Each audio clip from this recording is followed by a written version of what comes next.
Hi everyone, and welcome to episode 3 of the Worship Project podcast. We have been gathering to share all things worship related. What is worship? That was our episode 1. Why do we worship?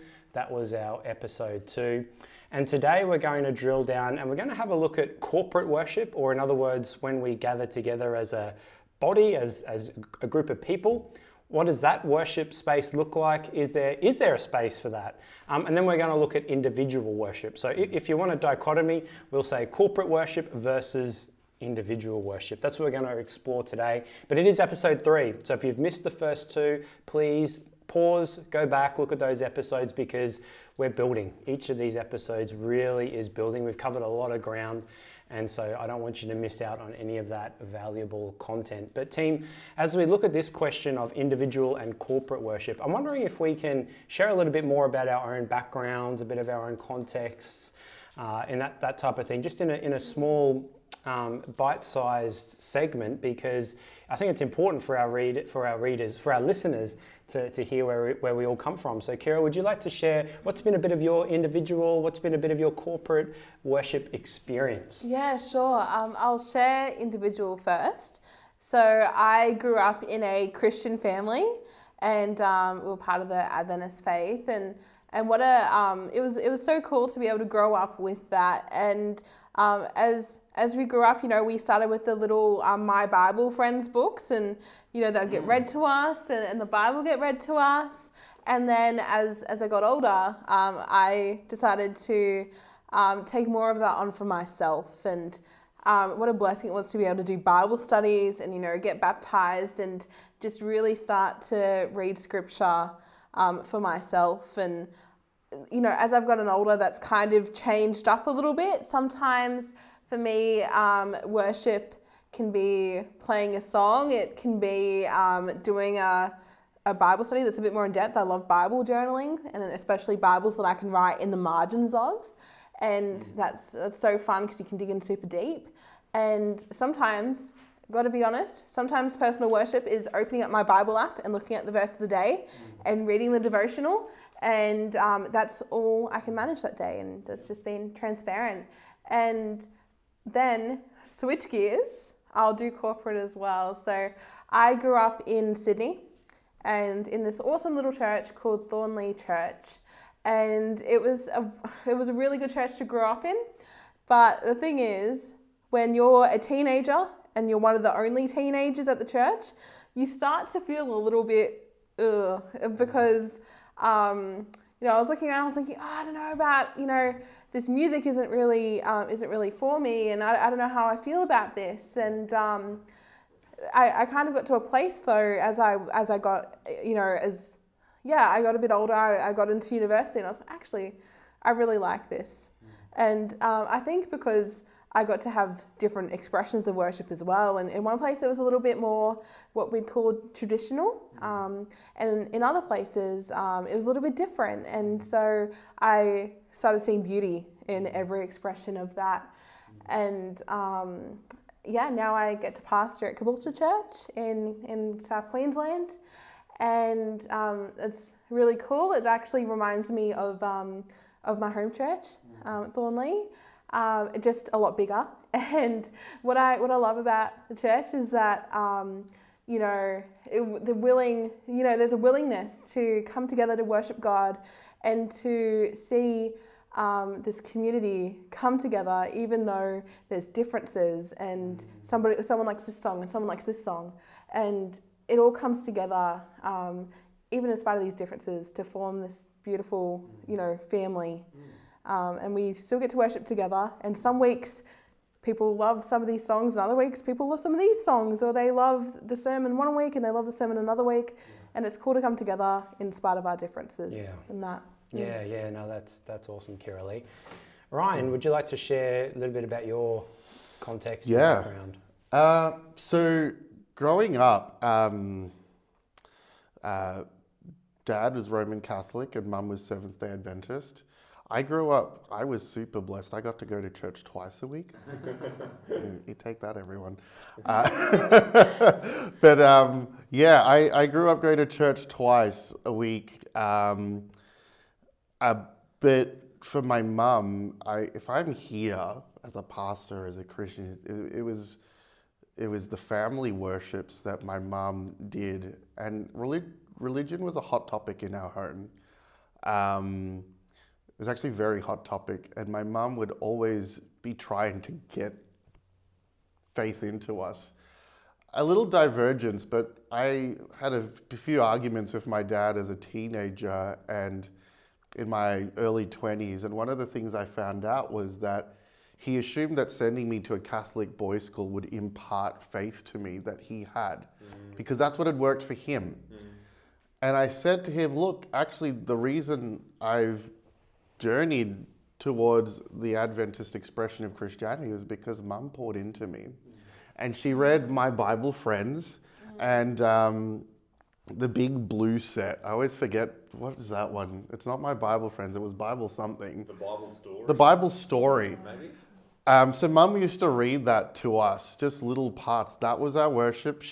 I'm from the Seychelles, and when she came from the Seychelles, she brought this little manila folder, and it had maybe 40 songs that she sang in her youth group, and we learned all of those songs. So family worship for us was that. That became worshipful for me to read those blue books. And in time, that sort of evolved to reading my Bible more. But that was a real foundational, that helped lay a love for reading the Bible. I'm not going to say I was, a perfect kid and I read it every day. When I think of corporate worship, the thing that stands out most to me, I grew up in a very traditional Adventist church, would look very typical to most Adventist churches. It was a lot of hymns. There was a sermon. We had 3 chairs where the most important people sat on a Sabbath, the thrones, I call them. But for me, probably one of the most impactful things was joining our church had a youth choir, and we had this really gifted pianist, and she could basically take sheet music and transpose that onto our voices. And there was this power of singing together these complex melodies. She was able to draw out of us something very beautiful. And that really shaped my picture of what corporate worship could be. Obviously, the congregation's not singing 3-piece harmonies all the time, but it was a picture of when the church is working together and we're all bringing our best, this is what worship can look like. So those are very formative things for me. Today, my personal worship looks like, I really like to read through the Psalms. I try and read a Psalm every day and ask God to speak through that Psalm to me on any given day. There is the reading I do for my sermon prep. But I really try and dig deep into the Psalms and maybe one Bible story at the moment or passage other than that. So that's a little bit of what I do. Yeah, excellent. And Ben? When I think about corporate and personal worship, I can't disconnect that from the why of those things. And so what comes to mind is I find these kind of worships, the corporate worship and the personal worship, things that recalibrate me. And so when I think about corporate worship, I'm thinking about coming together with other believers and being made aware of God's presence. And for me, one of those things was music. As I was a teenager growing up in the church, I became almost weekly involved in music at my church. And I think what that did was help reorient my worldview and my mind to being more focused on God's presence and where he should be a priority in my life.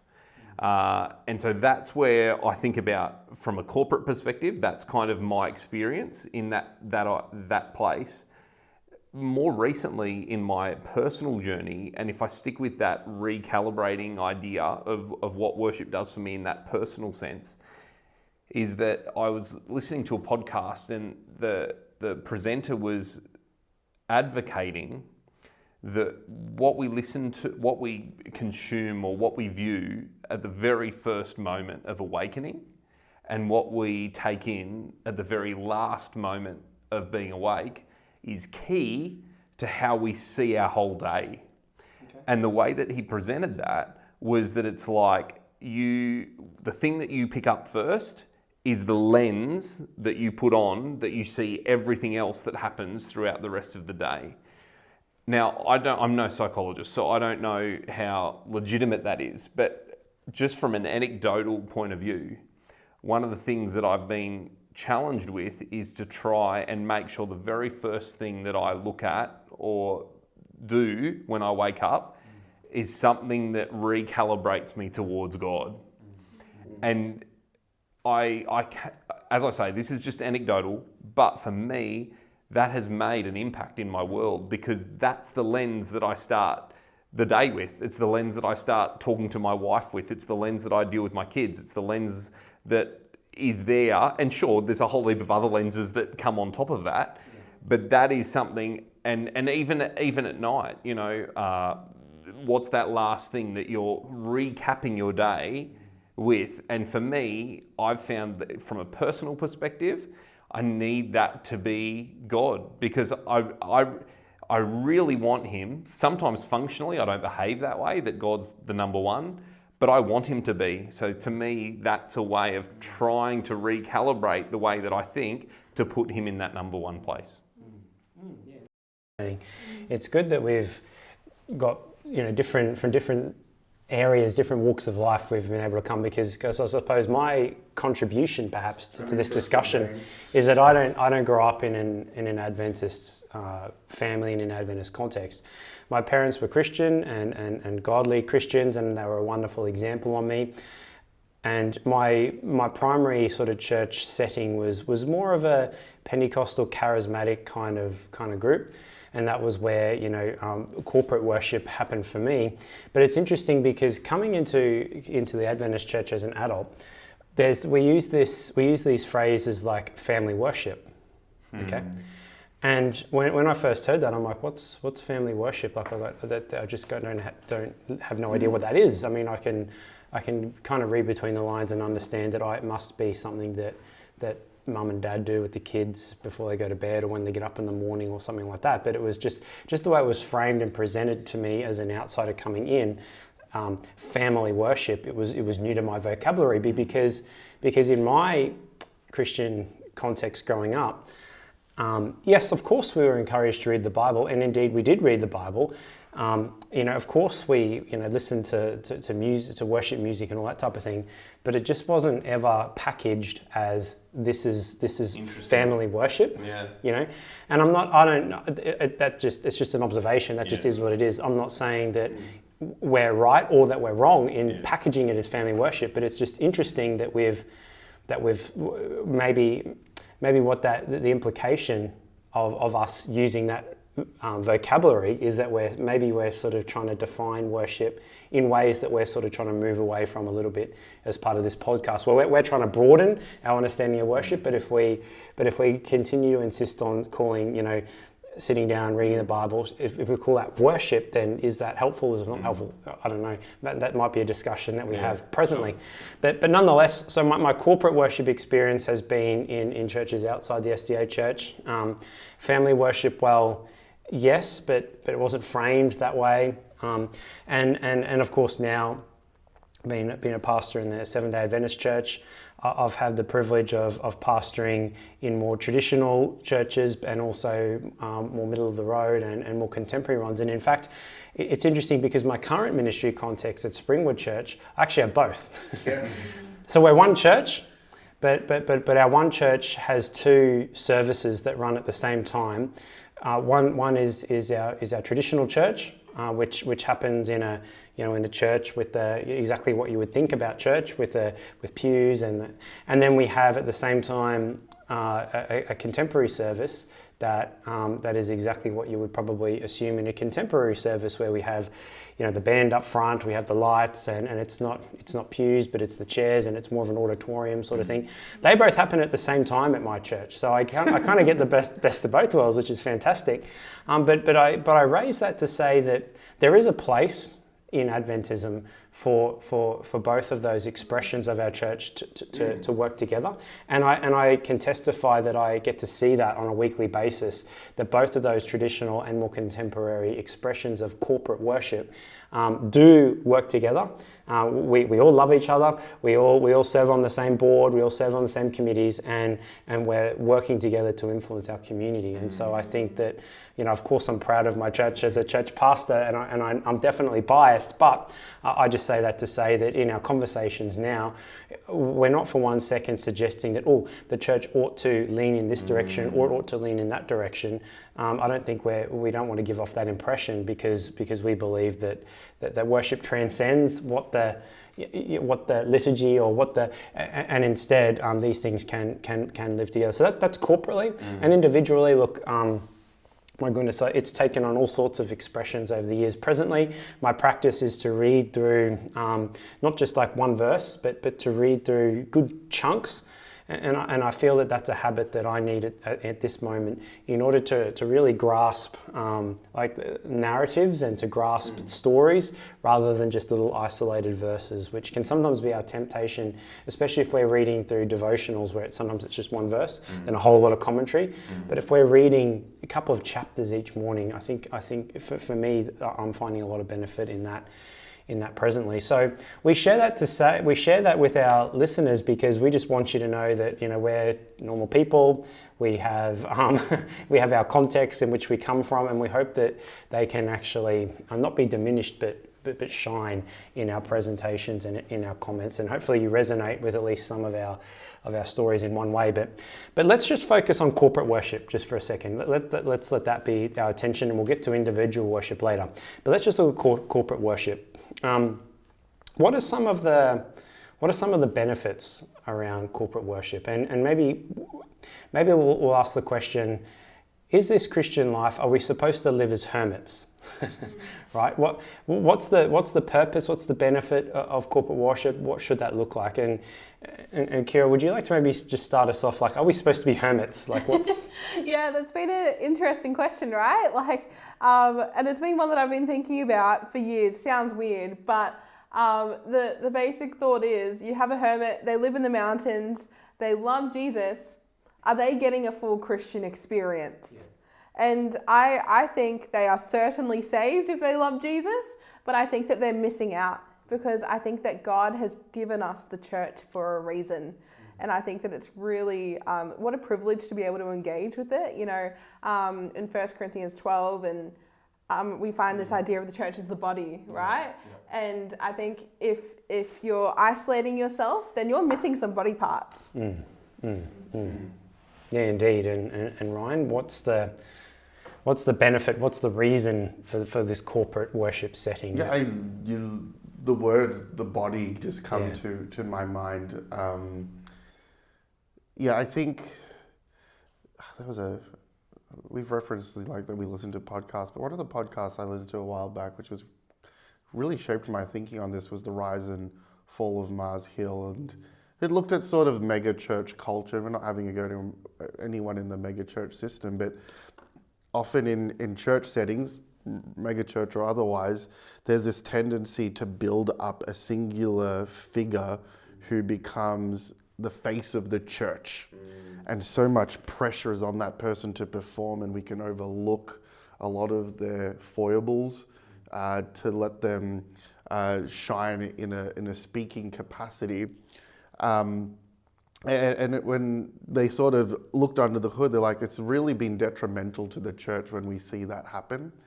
And so the take home was, church has to be a body. It can't just rest on the shoulders of one or a few. God's really gifted his church with this ability to see him most completely when a myriad of voices are coming together to show him. You think of that saying of that story It's that Indian folk tale of the people who are trying to describe the elephant. You know the story, and one's touching the legs and one's touching the ears and the trunk and the tail, and they're like, no, this is what an elephant is. But were they all wrong? No, they weren't wrong. They were each right, but it took that collective coming together that would paint a complete picture. And I think church is very much like that. I mean, this podcast, for those of you listening, it's been like that. This group, we're from all the parts of the country, and having all of your voices come together to talk about worship has been a blessing to me so far. And I think it's a little microcosm of what church is meant to be like. Yeah. Yeah, great. And Ben? I'm not sure where you want me to go here, Dayne. Yeah, well, I mean, wherever you, in a sense, wherever you want to go, Ben. Yeah. I mean, the big question was, why corporate worship? Why gathering together? Why that? And Kira said, well, you know, if we live in isolation, we're robbing ourselves of something. Ben's just touched on how beautiful it is for mutual edification and so on and so forth. So yeah, whatever you want to do, really. I guess when I think about corporate worship, I'm reminded of a reflection that C.S. Lewis made. Now, C.S. Lewis was a kind of famous Christian writer, and he was part of a literary group called the Inklings, and there was a number of writers in there. J.R.R. Tolkien was one of them, and this group of men grew up together in a sense, both professionally and spiritually matured, and it brought about this enduring friendship. But tragically, one of the things that happened was that one of those men, his name was Charles, he died much earlier than all the other members of the group. And as the group processed that grief, and C.S. Lewis processed that grief, he felt like they weren't whole like they were once before. And one of the things that he says in one of his books, The Four Loves, he says, in each of my friends, there is something that only some other friend can fully bring out. And so he after his friend dies, he doesn't just miss Charles, but he misses out on what Charles used to bring out of the other friends that he has. And so there's this element that I think as a corporate, as a group, there's something about me that will bring something out of you that these two can't do. And I think there's something key about, and you talked about the body of Christ, there's something about how together we can actually be drawn closer to God. We can have a greater revelation of who God is because we're part of a group. And I think even if we look back to Genesis and we think about what it says, who was made in the image of God, really we have the Adam. Humanity was made in the image of God. And in his vision, in God's vision, it's that we all collectively can image God and represent who he is. And I think hopefully as a church, we're committed to that and committed to actually representing God accurately as best we can to those in the world. But to do that well, we need to do that and bring things out in each other. And to me, that's a massive part of why I think corporate worship is just so important, because that poor hermit, he doesn't get to hear what someone, like he doesn't even get to hear what someone might bring out in him. Because someone talking to that hermit might actually let him tap into something within himself, and he misses out on that if he doesn't engage in corporate worship. I think it raises a good point what you're saying though, Ben, because a lot of corporate worship is very one-directional.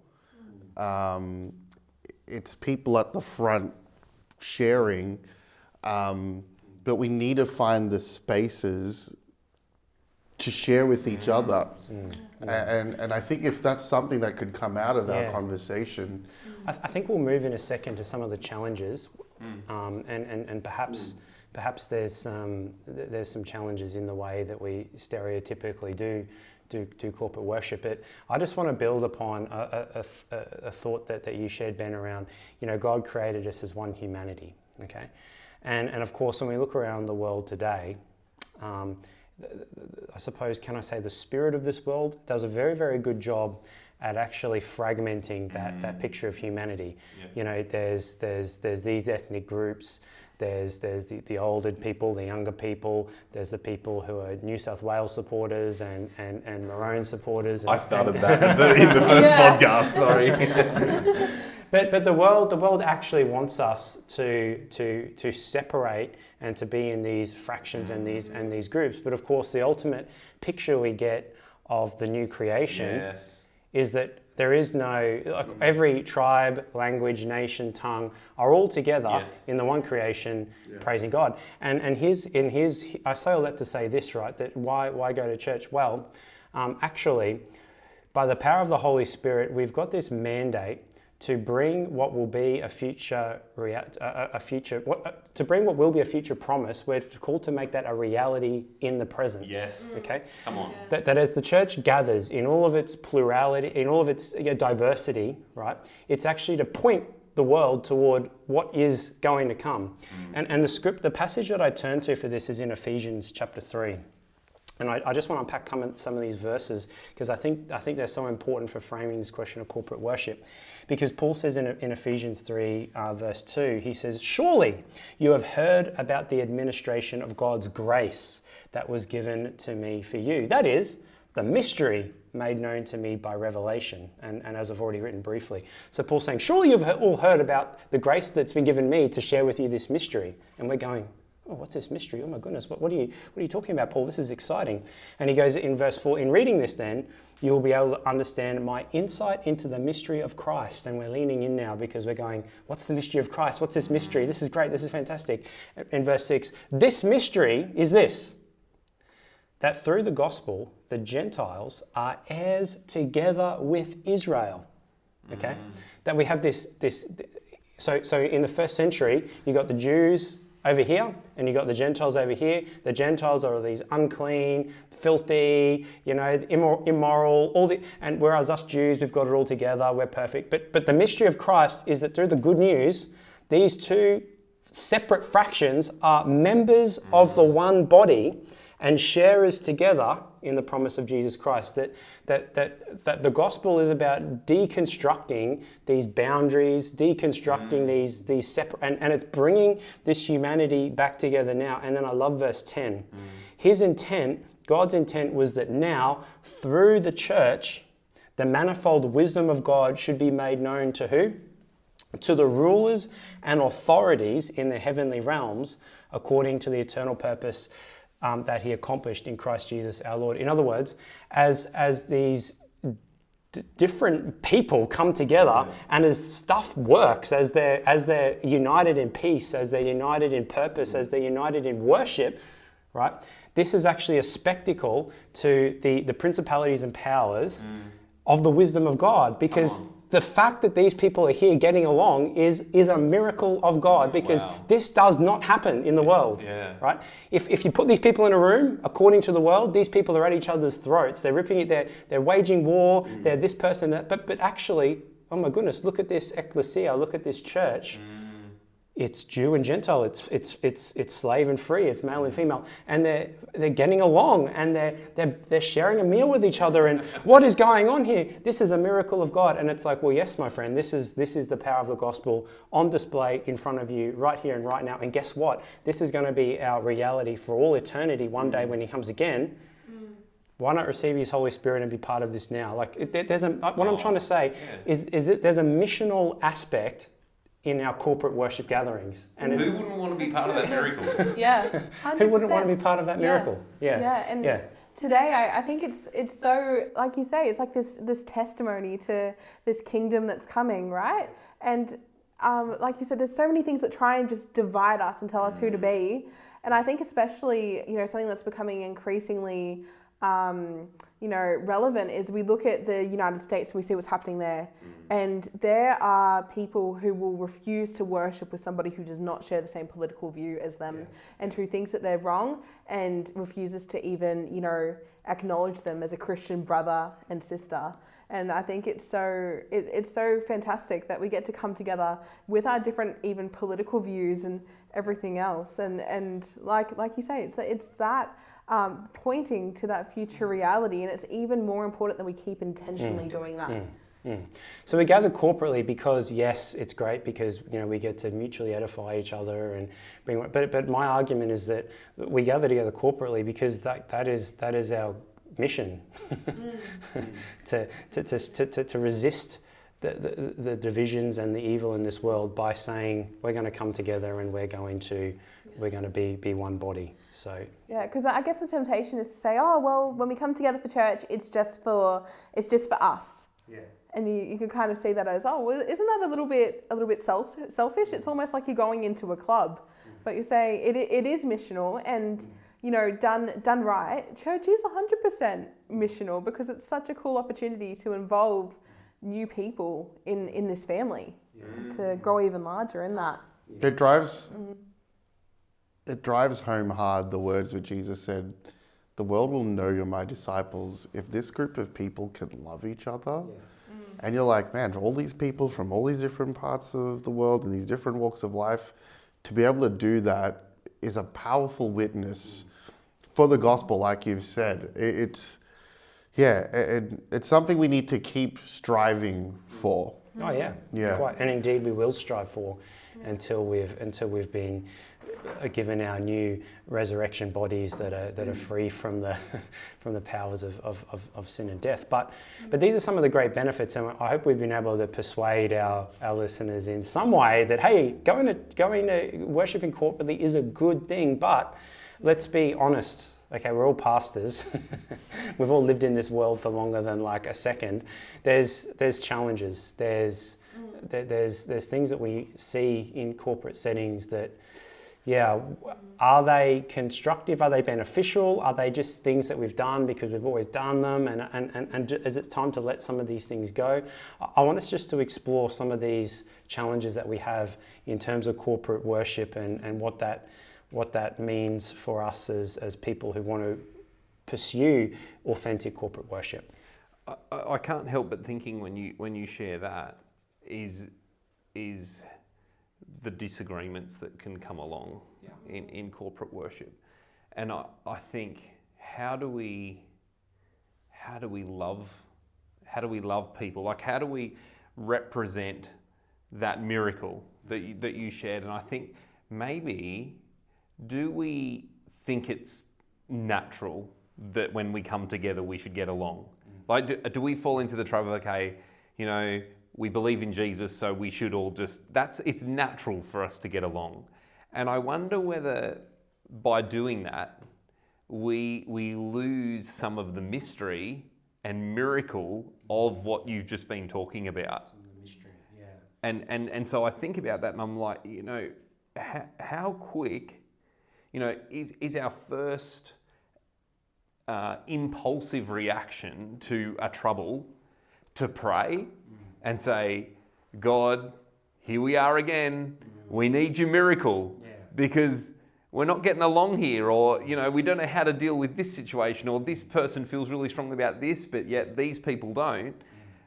I'm not sure that we do. I wonder whether, let's follow the church manual, let's take it to the board and that kind of thing. And I'm not saying that is exclusively it's not necessarily one or the other, but I do wonder, are we so consciously aware of this miracle, and then the moment we find that there's a problem, do we go to God and say, God, we need your miraculous power again, shape our hearts, give us wisdom, help us to navigate this?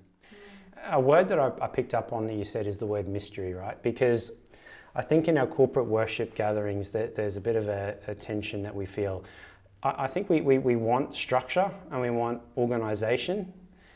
But then, do we want, to what extent do we want structure and organisation? This is, I think, a tension that we sometimes feel, right? And when I think back to historical expressions of the church, I've got friends in the Orthodox tradition, for example.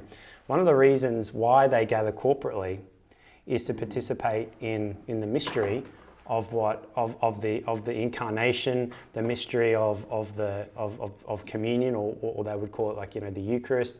Participate in the mystery of the resurrection. There's a whole lot of mystery, and that comes with a sensory experience. And I don't know, Ryan, I know you mentioned you grew up in a Roman Catholic. In your sum of experiences, when we talk about mystery, do you resonate with a little bit of that? Or it's interesting to go there in this setting, the Adventist podcast, talking about my experiences in the Catholic Church. But there did seem to be this element, and what they would call their church service would be the liturgy, right? It's the church. It's a very written thing, and in many ways, it is predictable. So there is an element that's not mysterious, but there was. I remember every Sunday I'd go with my dad, there was this word that the priest would say, which was, "Let us explore the mystery of our faith." And there was this part of the service where there was an acknowledgement that God is bigger than what we can articulate, and there's still more to learn. And it's interesting for me quoting that, because we have an interesting relationship with the Catholic Church, but I feel in our own settings, we often love a clean full stop at the end of the service. There is nothing more to be said on the topic. This is a definitive way of looking at things. And I think there needs to be a little bit of room to go, this is what we know, and ... Like, I want to let you just wrestle and explore and imagine. And sometimes I think we've sort of lost sight of that ability to just have a big imagination of what God's doing. But we've got really good theology that's so comprehensive, and sometimes it boxes God so neatly that we just fail to dream a little, I feel. Yeah. I wonder if, like, thinking about, like, reaching our secular audience, as people in our world, like, can we be, I wonder, a little bit too quick to want to jump in and give the right answer, that we don't dwell in, like, in some of the mystery, I'm also reflecting on what you said earlier, Kira, about the temple being this sensory experience, okay?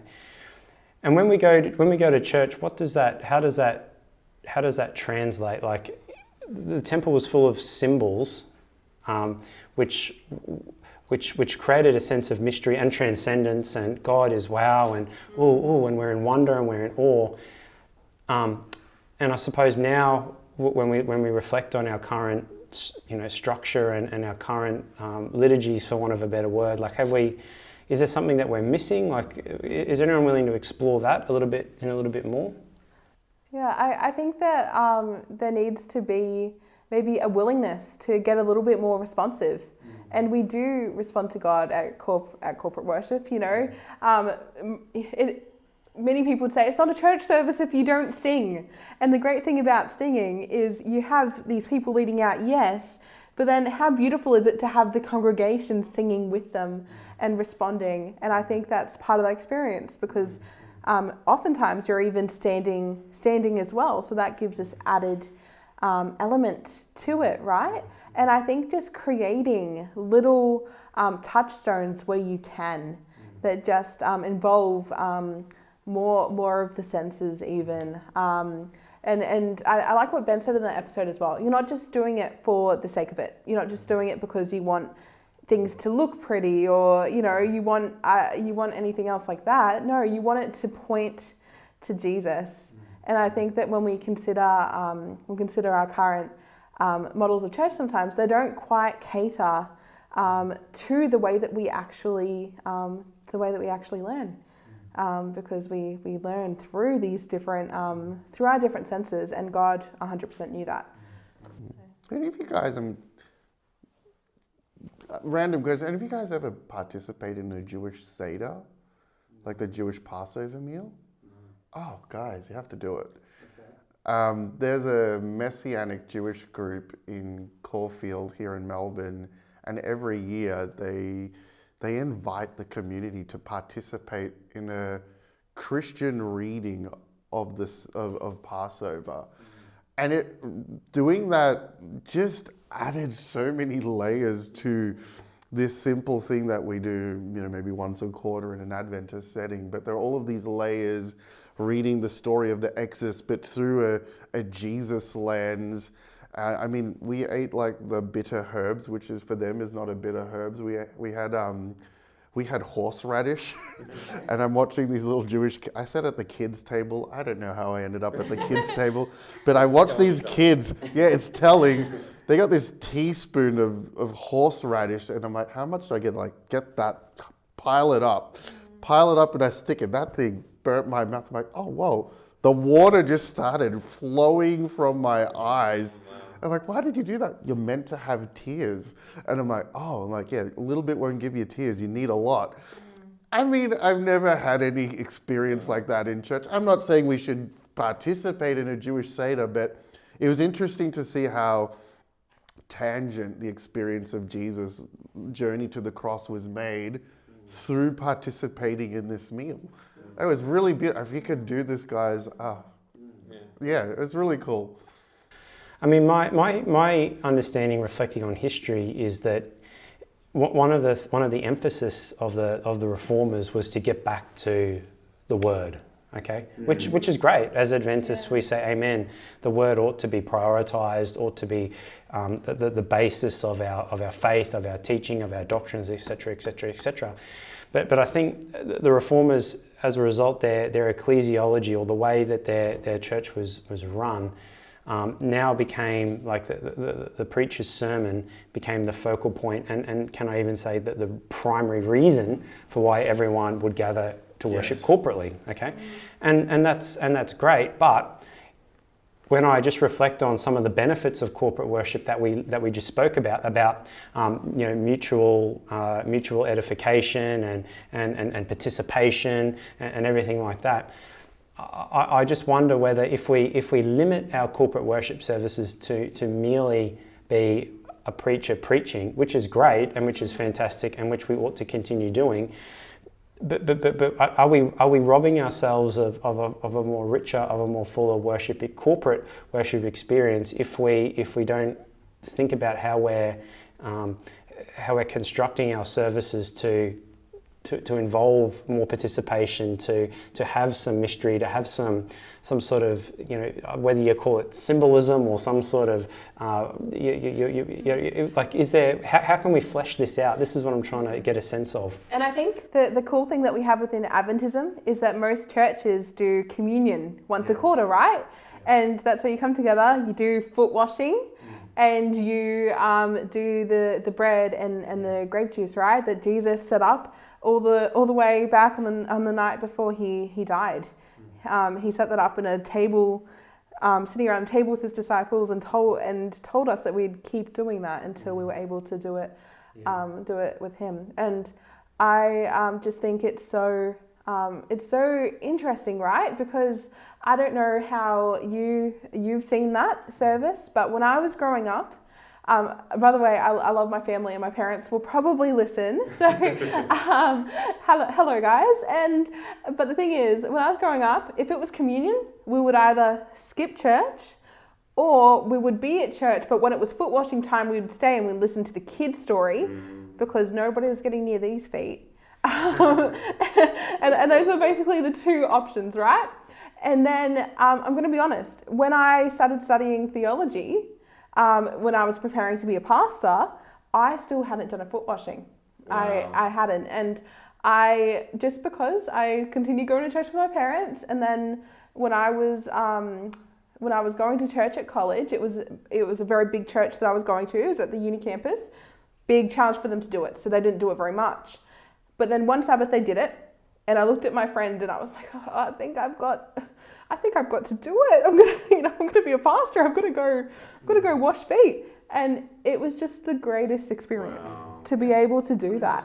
And I think we grow tired of these things because we have to do it, every few months. We've got to do that again. I don't want to do that. I don't want to touch someone's feet. It's boring when we go through the communion and you look at it and you're like, no, this is actually incredible. And bringing back some excitement around that. Wow, how cool is it that we get to model, model Christ, Christ's death and his service through. Sorry, I'm getting mixed up there, but that we get to do that through tangible things. Yes, washing feet. He set it up for us, and we get to still do it thousands of years later. Yeah. How incredible is that we get to do that? And so I think that's part of bringing back the mystery and bringing back the enchantment and excitement. Yeah. How cool is it that we get to do that? And so the Sabbath that a lot of people want to miss, I think is a Sabbath not to be missed. Wow. Yeah, so good. And Ben and Ryan, do you have any other thoughts around that whole area of what's this idealistic picture of church? What is it? What do we need to be shooting for? One of my pastor friends told me this analogy, and it speaks into, I know we've touched a little bit on consumerism, and I felt like you were nearly going there when you were talking about how we go to church to listen to a message. It's kind of like you go and you're passive, and what Kira-Leigh has just shared is not that. It's this active, engaged thing. And the interesting thing, so I'll play a little game and set you up for failure. So just play along if you're willing. But we were talking about Taylor Swift earlier, right? Now, at a Taylor Swift concert, there's an artist. There's like a performer. Who's the performer? Taylor. Then there is a support crew and stuff to help that go well. Who are they? Yeah, her backup dancers. Sound and lighting, stage managers, stuff like that. Who's the audience? The people who go. Okay. So now let's think about, do we think about church like that? Because what about if we didn't think about church like that? What if we thought about church like the people up the front are actually the support crew? They're the people who are the prompters. So, and what if we even extended that to the pastor and we looked at him as the prompter and support crew? Who are the performers? The people sitting in the church. The people sitting in the congregation. The people. So you've got prompters trying to help the performers to successfully worship, and perform is as all analogies are dangerous, but perform for who's the audience? God's the audience, right? So I wonder, to me, that shifts the way that we can think about church, because we often have this commercial kind of thing that we're used to, like a Taylor Swift concert, and we know the audience knows their place, the support crew know their place, the artist knows their place. And the church is different. The people up the front, they are the ones who are working and conscious of trying to get the audience engaged in worship. So if they're going to sing, it's about not them performing, it's about them trying to help people become be aware of God, and then give him praise. And I think maybe when we think about that, that kind of helps us to move away from the passive to the active.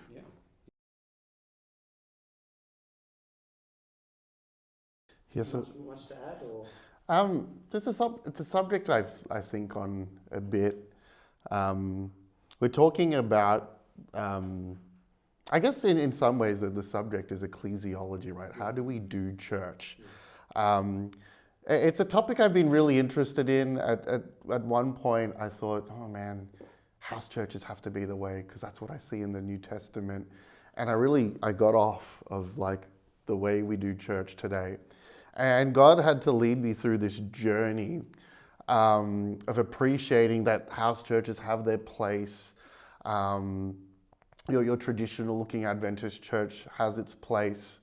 But one thing that really stood out for me as I was sort of studying this topic out in my own life is this passage from 1 Corinthians 14 verse 3. And Paul talks about what a healthy gathering would look like for the church in Corinth. What is that again? 1 Corinthians 14 verse 3. He says, on the other hand, the one who prophesies speaks to people for their upbuilding and encouragement and consolation. There's this whole thing about should people speak in tongues or not, but there's this word that he uses for the encouragement, and that word appears so often in Scripture in relation to the activity of what should happen in a gathering of believers. It's this mutual encouragement. And what I'd love to see in our churches is that we have more of the mutual encouraging. How can we encourage, how can the support crew encourage the rest of the church to go down this path? If you go a few chapters down in 1 Corinthians to chapter 14, Paul continues to expand his vision on what a gathering could look like in verse 26. And he says, "What then, brothers? When you come together, each one has a hymn, a lesson, a revelation, a tongue, or an interpretation. Let all things be done for building up." And I think this sort of foray into home churches that I went down, the big take home I got was it might be easier to facilitate that in a smaller setting, but I still think it's for any place we see God's people gathering corporately, there is a challenge. How do we build up? How do we get to that? There's a quote I found, and this is from the Adventist Review and Herald, very interesting about the formation of the church in the early years. This is from 1862. The church at Battle Creek, this is like the mother church back in the day, the church at Battle Creek needs these preachers less than any church in the state, from the fact that it has more active members than any other church in the state, many of them of long experience and sound judgment. We sometimes preach to them, but often feel when done that a social meeting would have been better. What? What? And it is frequently the case that when we return from spending a Sabbath with some other church, we are told that the brethren enjoyed an excellent meeting, the best in several Sabbaths. Now what is the use for us preachers to get in the way of these experienced living members? I read this quote and it blew my mind, because I think we assume that what Adventism looks like today is what it's always looked like, and that's not the case.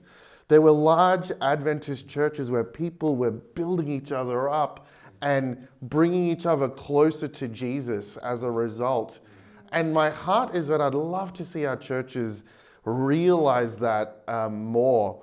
I think there's an incredible value to the community as they could step in to a place where, we talked in the last episode, like how do you, and we'll get there as well, how do you worship through hard times? But if I know that Kira-Leigh is going to be there to lift me up, if I know that Ben's going to be there and Dayne, it just shifts the dynamic and the landscape of church, and it gets me excited, and I'd love to see that. Yeah. And this is why I like this conversation about worship, okay? Because what we're not saying is worship can only be done during our 11 till 12 service, okay? That's what we're not saying. So our 11 to 12 service has great benefit because we can all get together in unity, and we can preach a message, we can sing together, and so it ticks some of these boxes. But then because worship is so much more than that, it also means we can meet in our Sabbath school classes, or we can meet in our midweek groups, or we can come together for our prayer meeting or whatever, where these are smaller, and so we're not getting some of these big things that we're getting on for our Sabbath service, but we are getting forums where we can be sharing with each other, or where we can be bringing an instruction or an encouragement, or the verse you just shared.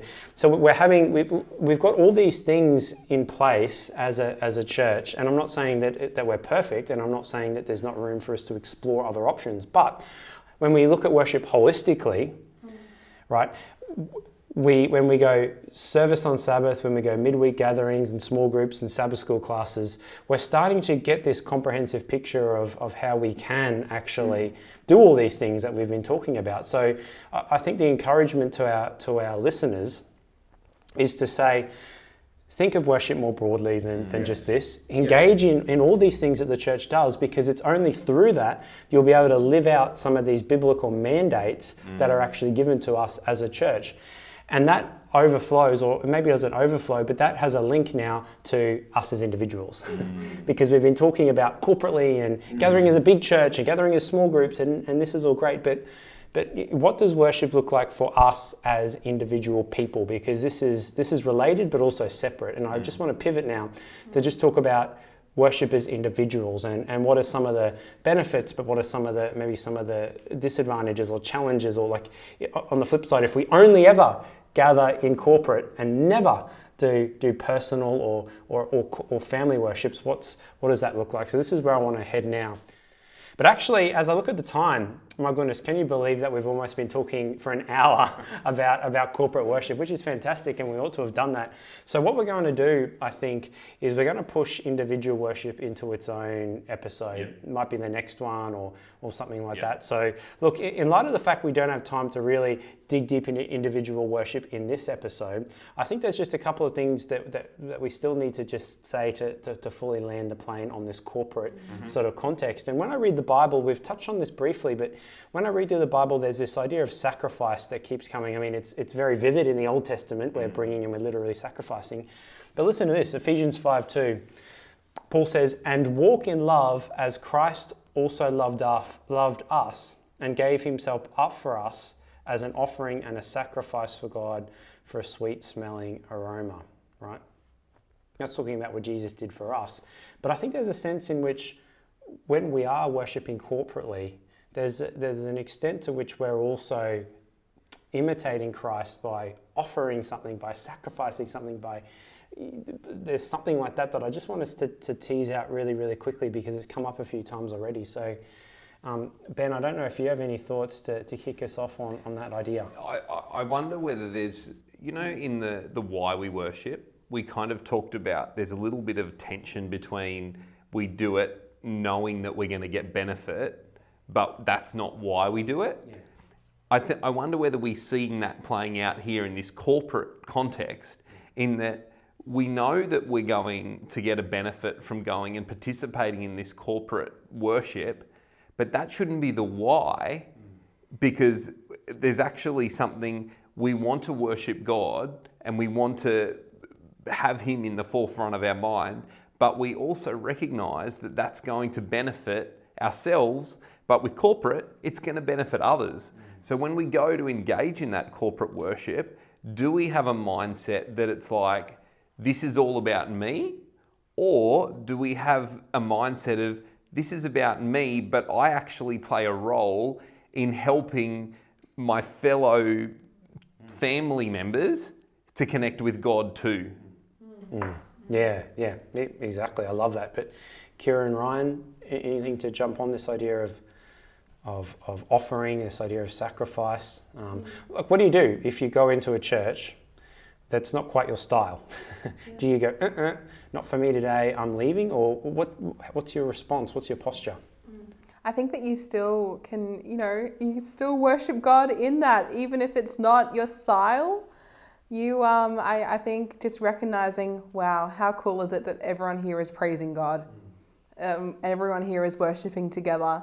And it's not the way that I'm used to worshiping God, but we're all coming together to do that and being able to acknowledge and appreciate that. And then looking for, hey, we've said it's not all about me, but also the worship, when we come together to worship, we do walk away with something because we've been with our family, but also it's like we take away something to take out back as we leave to go with us. And so looking for what is there, what message does God have, and I know we weren't going to go individualistic, but I think that it's true that what message does God have for me? I think that's okay to look for.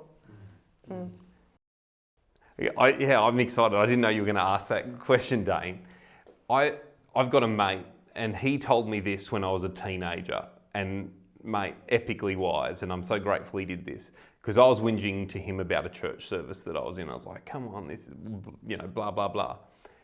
And I said, and he's like, nah, it's all right, mate. And I'm like, how do you deal with this? And this is what he said, and I've remembered it. He says, when I find myself in that place, he says, I pray to God and say, God, whoever needed to hear this today, I pray that they're here and that they're open to what God has to tell them. And I don't know, let that seep over you for a second, because when I do that, my mindset completely changes, because I'm actually part of the worship service all of a sudden. Because even though I thought I wasn't getting anything out of it, I actually participate in God's wondrous plan to spread the good news and gospel to people.